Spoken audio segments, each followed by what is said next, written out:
Rikthehemi bashkë në transmetim të drejtë për drejtë, ora është 11:33 minuta. Theksoj që News 24 ka nisur transmetimin sot në orën 7 të mëngjesit, hap pas hapi me protestën maraton të opozitës. Kemi edhe lidhje her pas here me kolegen Elda Menga dhe me informacionet që ajo ka sekundër edhe intervista nga terreni, ndërkohë në studio me mua tani është gazetarja Eni Vasili. Eni, përshëndetje, mirë se erdhe. Përshëndetje, faleminderit. Keni parë protestën përgjatë ditës djeshme edhe sot, vetëm pak minuta më parë ishte zoti Basha, i cili u largua në fakt për të rikthyer përsëri. Kështu ka vijuar protesta me alternime organizuar nga opozita. Parimisht jam i prirur të mbështes çdo lloj proteste, sidomos ato kur vijnë nga opozita për ngritur shqetësime reale. Të tilla ngre edhe kjo protest. Sidomos shfaqja ditës parë, që ishte një nga protestat më masive të organizuar nga opozita kohë të fundit, të bën akoma më tepër të mendosh që diçka për protestuar në këtë vend ka. Por përpos këtij opinionit përgjithshëm, dua të them që edhe mënyra e organizimit të protestës ishte diçka për të parë me simpati. Më kujtohet në prill 2010 unë kam qenë në një studio televizive duke transmetuar live opinione, kur me njerë pas një mbledhje të Selis Roz, aty filluan me shpejtësi rufe në bulevard të instaloheshin çadrat e Partisë Socialiste, çadrat e grevës suris, po t'ju kujtohet. Askush nga ne nuk e dinte, të gjithë mendonim apo bënim analizat çfarë do të ndodhte etj, por nuk kishim arritur deri te çadrat. Ndërkohë që pikërisht nga ky fakt, kjo protestë duket pak déjà vu në mënyrën e organizimit, nga pikpamja formale, kam fjalën. Pra kemi një çadër. Edhe në spotin e të martës kaluar, ku ishte ftuar zoti Aldo Bumçi nga Partia Demokratike në studion e hapur, ne bënim këtë pyetje: a do rikthehen çadrat në bulevard përpara kryeministrit? Dhe në fakt u kthyen. Jo shumë, jo si ato të grevës suris Partisë Socialiste, por u kthye një çadër që më sa duket do të vazhdoj të qëndroj aty deri kur kjo më pas do parë, askush nuk e di, edhe vetë eksponentët e Partisë Demokratike. Si shihni protesta, do të vijohet kështu në formë masive, edhe pse të gjithë thonë që nuk mund të pretendohet që njerëzit mbahen aty për orë, sigurisht mjafton të jetë cilësisht apo jo protesta. Po, më kujtohet, ndoshta kjo edhe për pak humor, në një batutë e Edi Ramës në atë kohë, por në tryeza informale gazetarësh, kur e pyesin se deri kur do të vazhdojë kjo krevurie dhe si mendon se do dalë nga situata, ndërkohë që ish kryeministri Berisha nuk jepte asnjë shenjë për të çaduar nga ideja e tij, me pak humor, ndoshta humor të zi, Rama tha: ku e di revolucionari, ku e çon revolucioni. Pra, ndoshta ajo që duhet të them është ndoshta edhe vetë eksponentët e Partisë Demokratike nuk e kanë të qartë sot për sot të gjë. Pasi duhet parë edhe mbështetja që do të kenë nga militantët, apo durimi që do të kenë nga mbështetësit e Partisë Demokratike për të qëndruar në shesh, pasi kjo nuk është e thjeshtë. Po kur thuhet nuk ka zgjedhje nëse nuk ka zgjedhje të lira dhe të ndershme, janë të qartë këtu Partia Demokratike dhe opozita në atë që kërkojnë? Sigurisht që jo, por edhe nuk ka se si tjenë, nuk mund të vjet faje edhe për këtë gjë. Kjo është një lëvizje politike, edhe këto fraza janë fraza politike. Kjo nuk do të thotë që në Shqipëri nuk do të realizohen zgjedhje, sepse kjo do të ishte një gjë pa precedent. Maksimumi kemi parë shtyrje zgjedhjesh për shkak të mosbesimit të palëve deri tani, dhe ka qenë zoti Rama që i ka kërkuar këto, dhe Partia Demokratike apo dhe me faktorin ndërkombëtar në bashkëpunim e kanë realizuar, edhe janë shtyrë zgjedhjet për shkak të këtij mosbesimi mes palëve, por jo të mos realizohen zgjedhje. Dhe sigurisht unë nuk mendoj që kjo deklaratë e Partisë Demokratike apo liderit Basha duhet përkthyer motamo, pra që nuk do të ketë zgjedhje. Po do të ketë një zgjidhje alternative, që nga qeveria teknike, si thot vetë, apo që nga shtyrja e datës së zgjedhjeve etj. Kjo nuk do të thotë që në Shqipëri nuk do të realizohen zgjedhje në qershor, në korrik, nëse do të shtyhen etj. Mund të ketë edhe opsione të tjera. Për kryeministin Rama mendoj, i sapo kthyer nga Prishtina, mund të thotë, "Ok, juve doni zgjedhje të lira, nuk i pëlqen qeveria ime, kalojmë në zgjedhje që sot. Nëse ju mendoni që jeni të gatshëm për të qeverisur vendin, apo Basha është i gatshëm të jetë kryeminist, siç ka thënë vetë, siç u vetë shpall dje gjatë fjalës së tij kur tha që unë jam gati të marrë drejtimin e qeverisjes së vendit. Eni, do të kthehem pas pak momentesh, pasi duhet shkojmë një herë live me Elda Mengën, është zoti Ruli që ka pranë. Përshëndetje Elda, përshëndetje zoti Ruli. Përshëndetje në studio. Në fakt, zoti Ruli ka një këmbështrim tjetër të parit të protestës së Partisë Demokratike. Pak më parë po bisedonim edhe për zhvillimin e saj dhe masivitetin apo pjesëmarrjen, të cilin zoti Ruli e komentoi si një organizim të mirë të Partisë Demokratike, por për të tjera detaje po jep fjalën atij. Në fakt, unë i gëzojmë vetë këtij dimensioni që mori protesta. Kjo protestë nuk është thjesht një vazhdim me instrumenta të reja, të luftës politike që bën PD-ja si një parti opozitare. Nuk është as thjesht revolta e antarëve të PD-s. Për mua kjo pasionon më shumë. PD-ja këtu është katalizatori për një proteste dhe një zhgënjimi që është mbar popullor dhe qeverisë sot. Dhe në fakt, roli i organizatorit, i katalizatorit nga ana e PD-ja, nga e PD-s deri sot që jemi në ditën e dytë protestës ka qenë maksimal. A kanë drejt shqiptarët të jenë të zhgënjyer dhe revoltues ndaj kësaj qeverie? Besoj se i ka plotësuar të gjitha kushtet kjo qeveri për të qenë një qeveri që ka vetë humbur legjitimitetin. Sigurisht është një qeveri e zgjedhur me votat e shumicës shqiptarëve, po që sot zoditem shumë me arrogancën e saj, direkt apo indirekt ju thot shqiptarëve që votën edhe aty, po pushteti nuk është më për ju. Po ta shohim ku është pushteti sot. Pushteti sot e ka një triumvirat, në krye të cilit është Rama dhe klika e tij e ngushtë politike, është karteli i drogës, tepër prezent, dhe bota e krimit që përfaqësohet nga ky kartel droge i fuqishëm, ka përfaqësimin e saj edhe në administrat e deri në parlament. Dekriminalizimi ka pastruar vetëm shtresën e parë të këtij krimit. Së treti është karteli i oligarkisë madhe ekonomike, koncesionarët e privilegjuar, grupi i vogël i bizneseve që përfitojnë nga fondet publike, gjithashtu edhe karteli i mediave është pjesë e këtij karteli biznes. Pra, shqiptarët e kanë dhënë votën për një qeveri që erdhi me një pretendim mendje madh për të thënë ne jemi rilindja, do qeveriset sikur asnjëherë, ndofta shqiptarët besuan dhe mirë bën që besuan në atë kohë për të votuar të qeveri. Po, sot çon pyetje çdo shqiptar, jo vetëm unë që jam politikan. A votuan shqiptarët që Shqipëria të kthejë një plantacion i madh kanabisi? A votuan shqiptarët që në parlamentin e tyre të arrinte dita të kishin 10 apo 20 deputet inkriminuar? A votuan shqiptarët që policia e shtetit në komandën e baronëve të drogës? Nuk ma do mendja që shqiptarët kanë votuar për këtë gjë. Dhe kjo protest është e drejta legjitime që kanë shqiptarët për t'i thënë se qeveria ti ka humbur legjitimitetin dhe besueshmërinë. Po, a është e gatshme Partia Demokratike për të udhëhequr tashmë sërish shqiptarët? Është herët sot të themi kush do ta udhëheqë Shqipërinë, dhe ajo nuk do vendoset protestë. Kush do ta udhëheqë Shqipërinë do vendoset në një proces zgjedhor. Sigurisht, një parti e madhe 25 vjeçare e ka gjithmonë fuqinë për të udhëhequr. Në fakt, sot bëhet fjalë për diçka të madhe. Kjo qeveri që ka humbur besimin, që ka krijuar zhgënjimin, kjo nuk mund të jetë garant që do të krijojë një proces të lirë demokratik zgjedhjesh. Kjo oligarki që thash, ky triumvirat nuk e lëshon këtë parajs.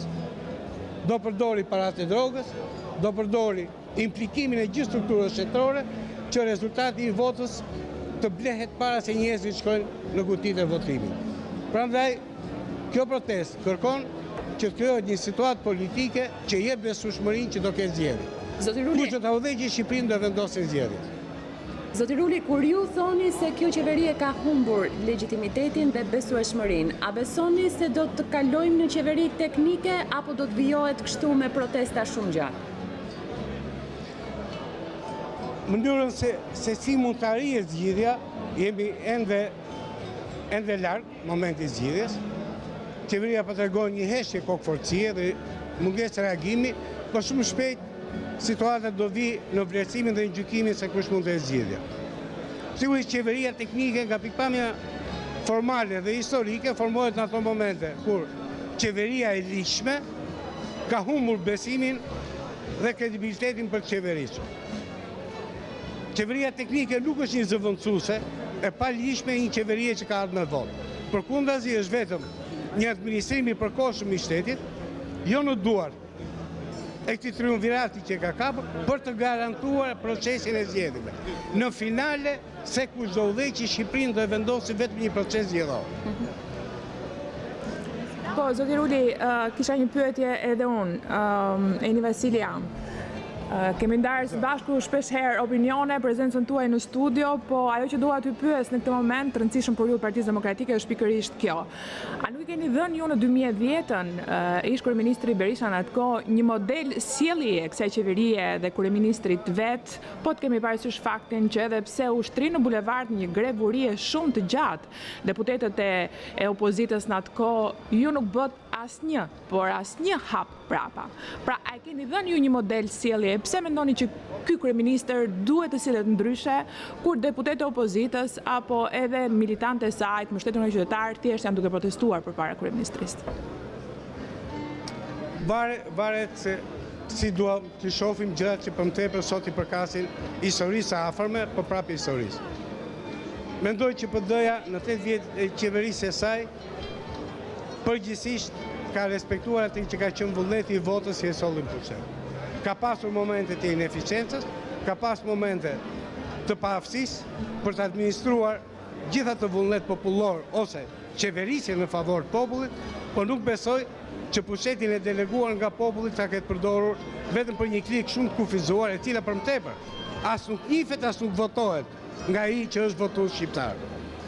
Për sa i përket presioneve që ka bërë opozita në legitimitetin e saj, opozita socialiste kurse, ne duhet të kujtojmë dhe disa momente tjera, që kur Rama dhe Partia Socialiste kishin shqetësimin e tyre të krijuar apo të drejtë në lidhje me procesin zgjedhor që po vinte, po ju kujtoj 2007, po ju kujtoj 2009. Rama detyroi qeverinë dhe qeveria pranoi të shtyje procesi zgjedhor në 2007 derisa të plotësoheshin gjithë kartat e identitetit.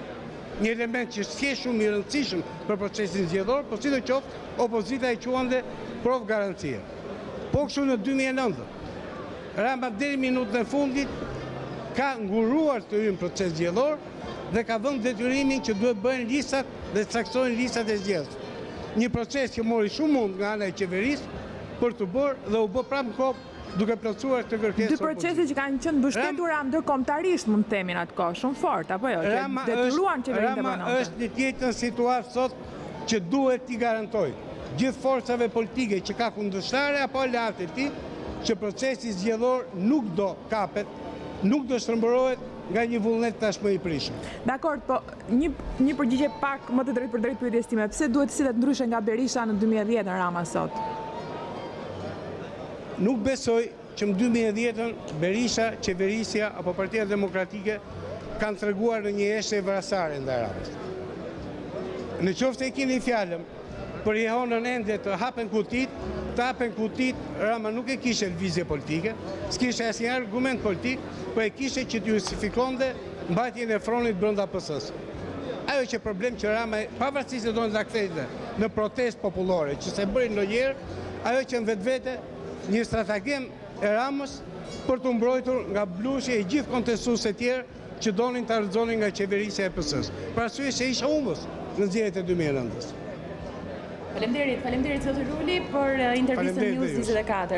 Elda, nuk e di nëse ke ndonjë gjë për të shtuar, ndonjë informacion shtesë në lidhje edhe me praninë e zotit Basha? E falenderojmë zotin Ruli, mund të shkëputet. Në fakt zoti Basha është larguar tashmë nga protesta, ndoshta për të rikthyer në një moment të dytë, ai erdhi së bashku me bashkëshorten e tij zonjën Aurela, ka vizituar të paktën të gjithë të pranishmit brenda tendës së improvizuar këtu para sheshit të kryeministrisë, ndërkohë që nga momenti në moment, presim edhe praninë e ish kryeministrit Sali Berisha t'i bashkohet protestuesve, ashtu siç bëri një ditë më parë.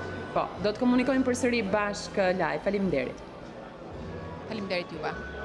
Kemi bisedë seni, po thuaj pak më parë që zoti Rama ndoshta edhe mund të jetë me idenë që okay, mund të bëhen zgjedhje të tjera të ndershme, mund testohet edhe. Po, doja ta vazhdoja diku edhe këtu bisedën sepse jemi në të njëjtin kontekst edhe argumentet janë të ndërlidhura me njëra tjetrën. Të doja të thoj që Sali Berisha do të jetë këtë të martë në studio e hapur për të përgjigjur këtyre pyetjeve dhe pyetjeve që unë i shtrova deri tani deputetit e Partisë Demokratike zotit Ruli, pra pse Rama do të sillet ndryshe nga Berisha i 2010, ose ky është një element shumë i rëndësishëm pasi kësaj protesti është veshur një déjà vu tashmë, një lloj krahasimi protestën e opozitës socialiste në 2010 në grevën e Uris, po t'ju kujtohet në shesh, ndoshta për shkak të momentit, ndoshta për shkak të çadrës përpara kryeministrisë, të faktit që është deklaruar që do të vazhdojë pa një një kohë limit e të tjerë, ka një lloj krahasimi që bëhet pikërisht me atë kohë, por jo vetëm kaq, edhe për shkak të faktit sepse në fund fare rezultati që kanë dashur të dyja, të paktën rezultati politik që të dyja këto protesta në kohë të ndryshme, kahje të ndryshme kanë kërkuar, ka qenë pikërisht kjo. Edi Rama thoshte hap kutit ose largohu, pra jep dorëheqjen, largo parlamentin, largo qeverinë, shpërnda parlamentin, ndërkohë pak a shumë njëjtin gjë thotë edhe Basha sot, zgjedhje të lira ose largohu, apo jo, qeveri teknike, pra jep dorëheqjen, largohu dhe jepi mundësinë sipas Partisë Demokratike, të gjitha partive të marrin në dorë menaxhimin e zgjedhjeve, që në fund fare nuk e bën qeveritë, e bën Komisioni Qendror i Zgjedhjeve etj. Po flasim politikisht. Pra ajo që po dua të them është që kjo protestë ndoshta deri në fund të saj nuk do t'i shpëtoj dot kësaj analogjie me protestën e 2010-s Partisë Socialiste. Sa e parashikon, sa mendon se mund zgjasë kjo protestë? Ka nisur vetëm dje, sot vijohet në ditën e dytë, është qëndruar për gjatë gjithë natës, do të vijohet kështu me këtë intensitet?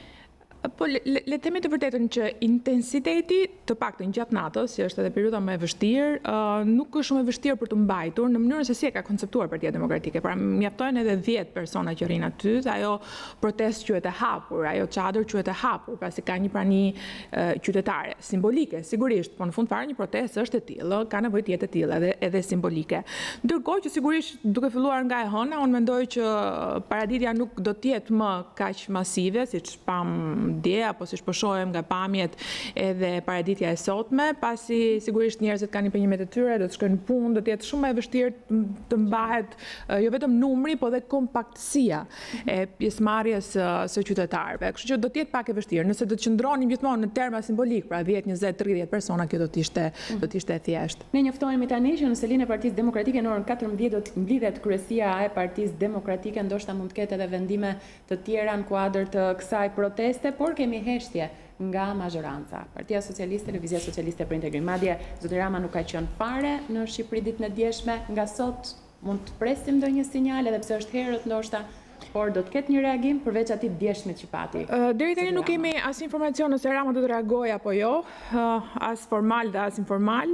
Por mendoj që Rama në mënyrën se si ai do të bëjë politik, përveç se të bëjë ironi në Facebook, do dojë ta themi në thonjza ta injoroj këtë gjë, pra të mos i vërë rëndësinë e duhur. Ajo që mendoj sidoqoftë për vazhdimsinë e protestës, si thash, do të jetë e vështirë në ditën vijim, sidomos gjatë orëve të paraditës kur njerëzit janë të impenjuar në punë të jetë kaq kompakt edhe me pjesëmarrje, por nga ana tjetër biem dakord, janë shumë të zëra që thonë këtë, që do të ishte një humbje për Partinë Demokratike nëse protesta nuk do të vazhdonte edhe në ditët në vijim. Do të ishte një hap mbrapa, do të ishte një minus shumë i madh, vetëm pak muaj përpara zgjedhjeve, në mënyrën paktën se si u proklamua kjo protestë.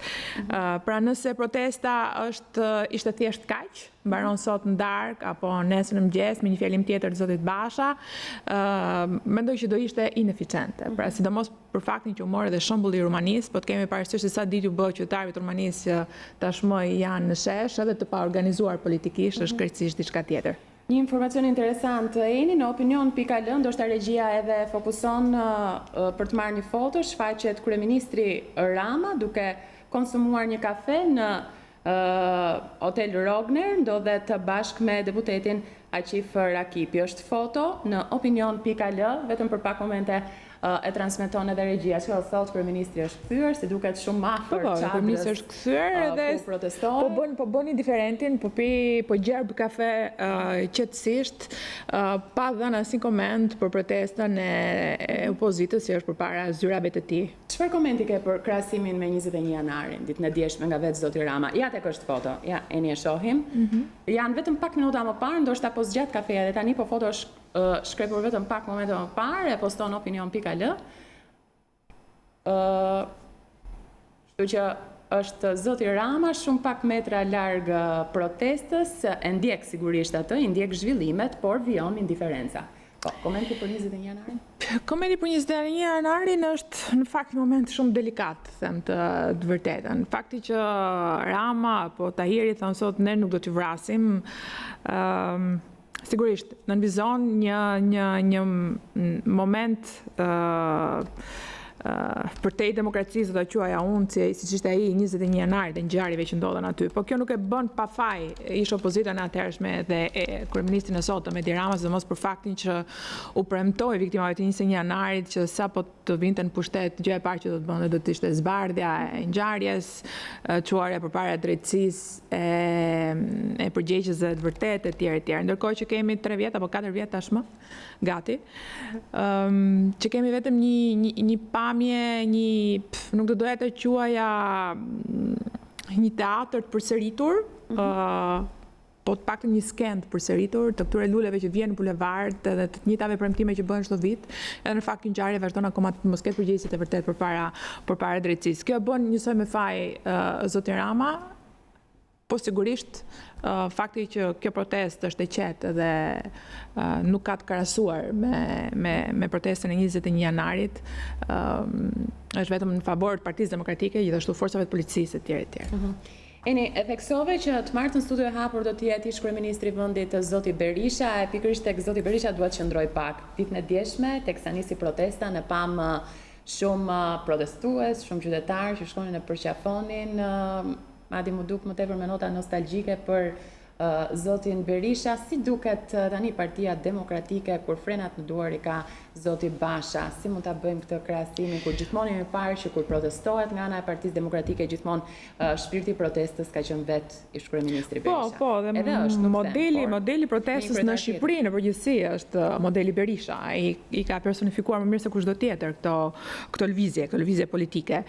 Ajo që mund të them është që edhe kjo protestë sigurisht nuk i shpëton dot modelit të tij, modelit Berisha. Me kohë ish kryeministri Berisha, ish kryetari i Partisë Demokratike, flet për një revolucion demokratik. Edhe herën e fundit që ka qenë në studion e hapur përballë një paneli gazetarësh, ai tha Basha, kryetari aktual i Partisë Demokratike, mund të gjejë rrugën e tij politike se çfarë do të bëj, po unë jam i bindur në një gjë që vetëm revolucioni politik i jep zgjidhje situatës sot në Shqipëri. Dhe me sa duket, revolucioni demokratik, politik i Berishës triumfoi tek këtë radhë, versioni i tij, pra protesta në rrugë. Me sa duket Basha e përqafoi këtë ide të tij. Flitet sot për revolucion, siç ka folur Berisha, ka më shumë se një vit që flet për një revolucion demokratik. Sigurisht revolucion është një term i madh, revolucion është një term në këtë rast hiperbolik, po ish kryeministri Berisha njihet për hiperbolat e tij. Edhe kur thot për shembull 500.000 qytetar në shesh, në protestën ndaj rivdekjes etj, janë këto termat që ai, këto neologjizmat që ai shpike dhe që shpeshherë janë edhe simpatike, mund të vënë edhe buzën gaz, po në këtë rast, ajo që dua të them është që kjo protestë nuk i shpëton dot modelit të tij, përkundrazi, mendoj që është e inspiruar nga modeli Berisha dhe këtu Basha dhe Berisha mund të themi që bëhen një në idenë se si mund të japin një zgjidhje ekstraparlamentare, pra jo brenda institucioneve, asaj që ata e quajnë një krizë politike, një krizë të qeverisjes etj. Për të parë janë edhe seancat plenare se si do të vijohet, sepse nëse protestat do të vijojnë brutshëm edhe për ditë me radhë, ndoshta nuk do të shojnë të arsyeshme të jenë në seance teksa duhet të protestohet apo të jenë në çadër, por nga ana tjetër është edhe zëri për qytetarin atje në parlament, një mundësi për të shprehur, për të dialoguar mes tyre deputetët. Ndoshta ajo mbledhja e kryesisë Partisë Demokratike të orës 14 do ta vendosë edhe këtë. Nuk do të bënte sens në fakt rikthimi në parlament nëse protesta do të vazhdonte, sepse janë mjete që nuk i bashkojnë njëra tjetrës. Nëse do të kishte një luftë parlamentare, do mundohej opozita ta zgjidhte aty, përderisa ka dalë tani në një zgjidhje ekstraparlamentare, do thotë që rikthimi aty do ishte pak nonsens politikisht. Mund të kemi edhe surpriza të tjera, mund të kemi edhe një deklaratë që protesta mbaron sot dhe vazhdon lufta parlamentare, nuk e di se si mund të jetë një skenar i mundshëm.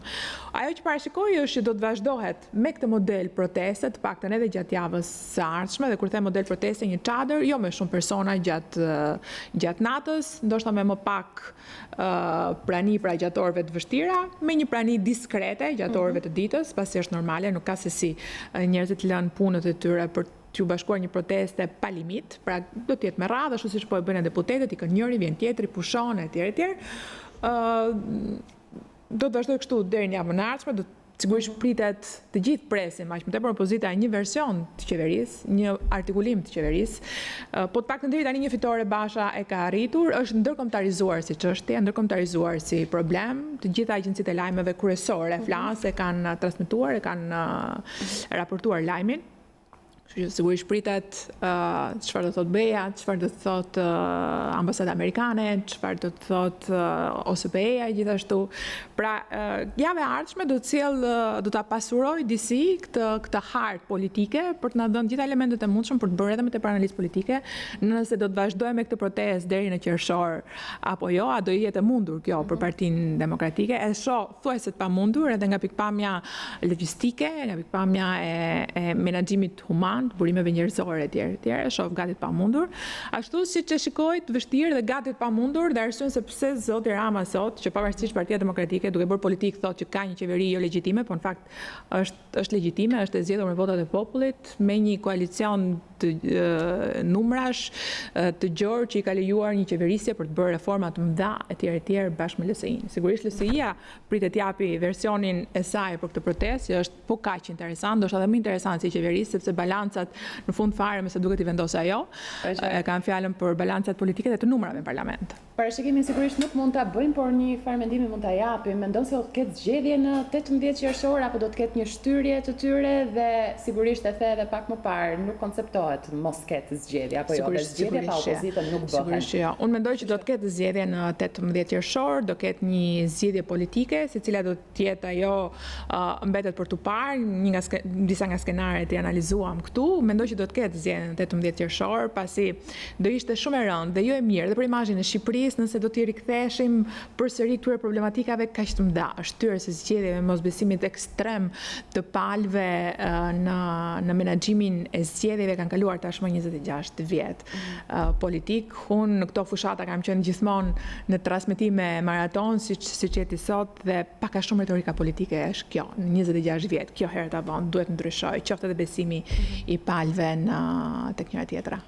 Shumë pikpyetje për opozitën, shumë pikpyetje për mazhorancën, dhe sigurisht me mjaft interes do të jetë intervista me ish-kryeministrin Berisha të martën, përballë një paneli gazetarësh. Ai do të flasë për herë të parë për të pyetur pikërisht për modelin e tij të protestës, çfarë mendon për këtë protestë të ardhmen e saj. Faleminderit që ishe me mua Eni. Faleminderit juve. Faleminderit. Do të shkojmë në pak momente publiciteti, do të kthehemi përsëri drejt për drejt me çadrën përpara kryeministrisë.